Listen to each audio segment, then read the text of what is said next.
Teachers, आइए आज हम लोग शुरू करते हैं बाल मनोविज्ञान यानी कि चाइल्ड साइकोलॉजी। और आज हम जिस टॉपिक पर चर्चा करेंगे वो है बाल मनोविज्ञान का अर्थ, या यूं कहें बाल मनोविज्ञान की परिभाषा। आइए समझते हैं। पहला एक जो टर्म इसमें आ रहा है, जब भी हम बोल रहे हैं बाल मनोविज्ञान, एक टर्म आ रहा है इसमें, विज्ञान। क्या होता है विज्ञान? विज्ञान का संधि विच्छेद होता है वि प्लस ज्ञान।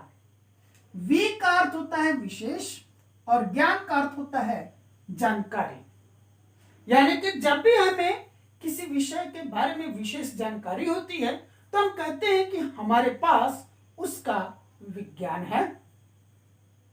और अब है मनोविज्ञान। मनोविज्ञान का संधि विच्छेद है मन प्लस विज्ञान।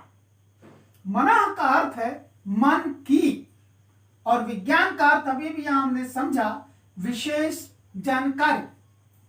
यानी कि मनोविज्ञान का अर्थ हो गया मन की विशेष जानकारी। यानी कि जब भी हमें किसी व्यक्ति के दिलो दिमाग के बारे में, उसके मन के बारे में, उसके हृदय के बारे में कुछ विशेष जानकारी होती है तो हम कहते हैं कि हमारे पास उसका मनोविज्ञान है।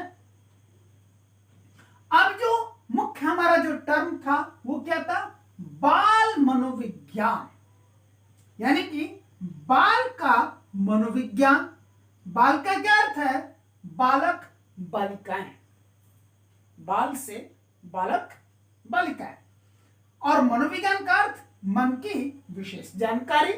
इसका अर्थ हो गया बाल मनोविज्ञान का अर्थ हुआ बालक बालिकाओं के मन की विशेष जानकारी।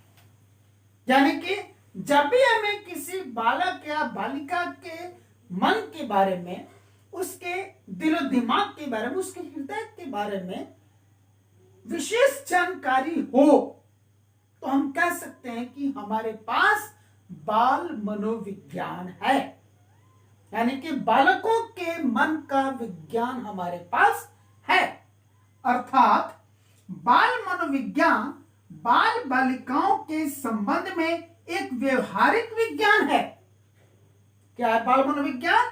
बाल मनोविज्ञान बालक बालिकाओं के संबंध में एक व्यवहारिक विज्ञान है जिसमें बालक बालिकाओं से संबंधित अग्रलिखित पहलुओं पर गहन अध्ययन किया जाता है। अर्थात बाल मनोविज्ञान क्या है? बालक बालिकाओं से संबंधित, बालक बालिकाओं से संबंधित एक व्यवहारिक विज्ञान है। यानी कि उनके व्यवहार का, उनके बिहेवियर का अध्ययन करने वाला एक विज्ञान है। तो जिसमें हम आगे ये जो पॉइंट्स लिखे हुए हैं इनके बारे में गहन अध्ययन करते हैं, यानी कि डीप स्टडी करते हैं। तो आइए हम जानते हैं कि बाल मनोविज्ञान में बालक बालिकाओं से संबंधित किन किन पहलुओं पर हम गहन अध्ययन यानी कि डीप स्टडी करते हैं। पहली चीज है मनोस्थिति, यानी कि बालकों के मन की स्थिति के बारे में, उनके हृदय की स्थिति के बारे में, उनके दिलो दिमाग के जो हालात है, स्थिति है, उसके बारे में हम लोग गहन अध्ययन करते हैं। सोच, यानी कि बालक बालिकाओं की सोच क्या है, किन किन विषयों के बारे में या किन किन व्यक्तियों के बारे में, किन किन पहलुओं के बारे में वो क्या सोचते हैं, उनके अंदर कौन सी सोच बैठी हुई है उनके बारे में, उस चीज का हम गहन अध्ययन करते हैं बाल मनोविज्ञान में। नेक्स्ट है सोचने समझने की शक्ति, यानी कि बालक बालिकाओं के पास सोचने समझने की कितनी शक्ति है, कोई चीज अच्छी है या बुरी है उसकी पहचान करने की उनके पास कितनी शक्ति है, और मन में उठने वाले उद्गार, यानी कि बालक बालिकाओं के मन में जो भी उद्गार उठते हैं, प्यार, नफरत, गुस्सा, चीड़, जलन, शरारतें, दुख या उनकी कुछ योजनाएं होती है, प्लानिंग होती है वगैरह वगैरह, तो उनके मन के अंदर ये जो कुछ भी उठ रहा है उसका भी गहन अध्ययन हम बाल मनोविज्ञान के अंदर करते हैं। नेक्स्ट है मानसिक स्थिति, उनका मेंटल स्टेटस क्या है, इसका अध्ययन भी हम बड़ी गहराई से बाल मनोविज्ञान के अंदर करते हैं। देन है बालक बालिकाओं के अंदर जो छुपे हुए गुण हैं, यानी कि जो उनकी अच्छाइयां हैं, अवगुण है यानी कि जो बुराइयां हैं, जो उनके अंदर दोष हैं, जो कौशल यानी कि स्किल, हुनर है, जो उनकी योग्यताएं हैं, कैपेबिलिटीज, एबिलिटीज, एलिजिबिलिटीज वो, और उनकी जो अयोग्यताएं हैं यानी कि डिसकैपेबिलिटीज, डी एलिजिबिलिटीज जो भी है, उनके बारे में उनके अंदर कुछ छुपी हुई कला हो सकती है, कलाएं हो सकती है। हो सकता है कि उनके अंदर एक चित्रकार हो सकता है कि उनके अंदर एक नर्तक हो सकता है उनके अंदर एक कोई गायक या गायिका हो, या उनके अंदर कोई एक शिल्पकार हो, मतलब किसी भी तरह की कोई भी एक कला जन्मजात तौर पर बाय बर्थ गॉड गिफ्टेड उनके अंदर हो सकता है। वो क्या है उसको जानने के लिए भी, उसका गहन अध्ययन करने के लिए भी हम बाल मनोविज्ञान का इस्तेमाल करते हैं।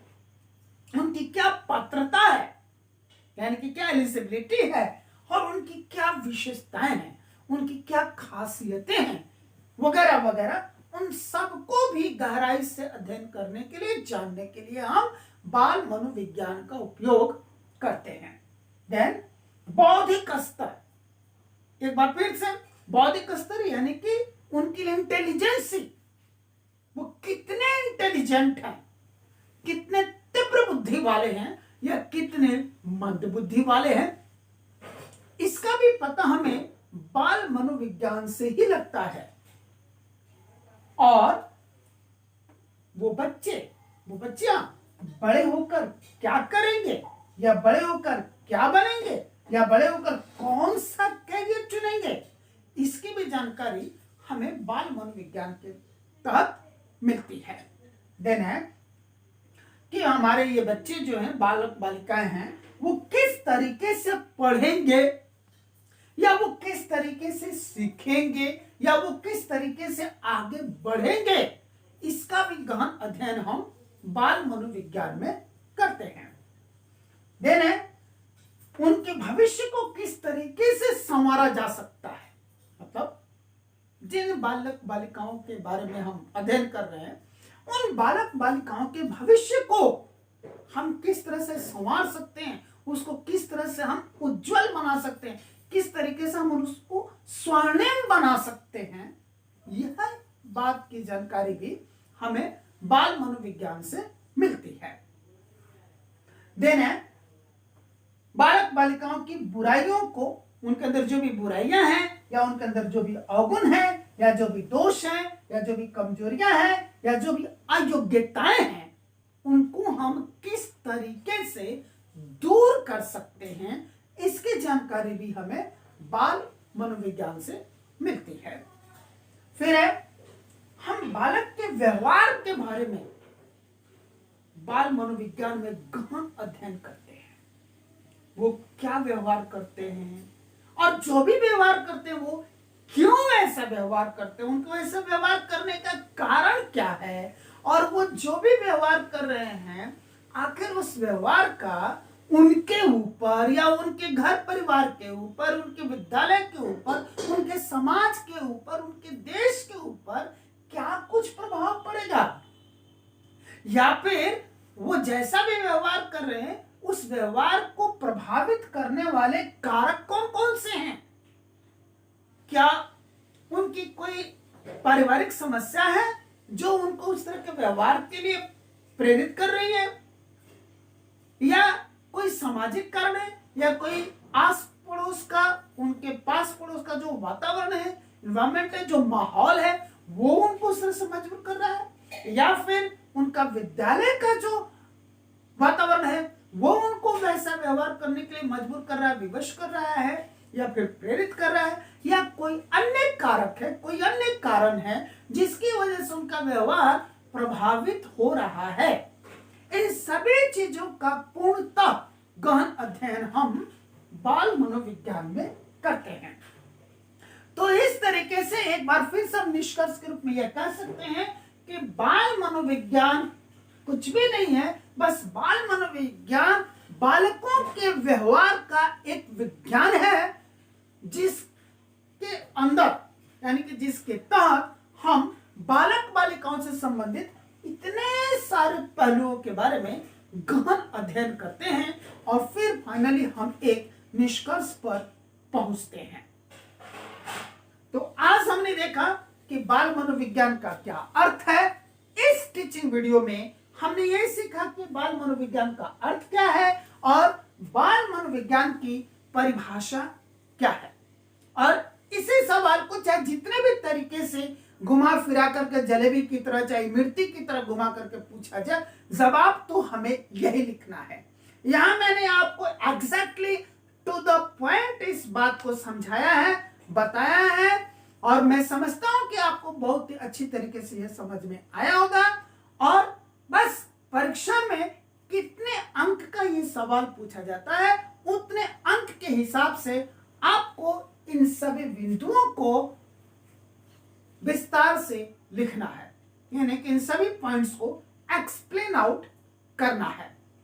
आपको यह तरीका तो सीखना ही पड़ेगा कि आपके हाथ में एक रबड़ लग गया है तो उस रबड़ को आवश्यकता अनुसार आप कितना फैला सकते हैं, यह कला तो आपको आनी चाहिए।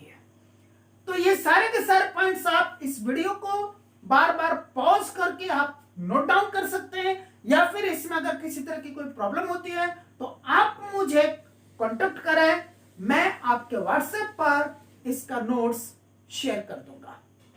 Thank you.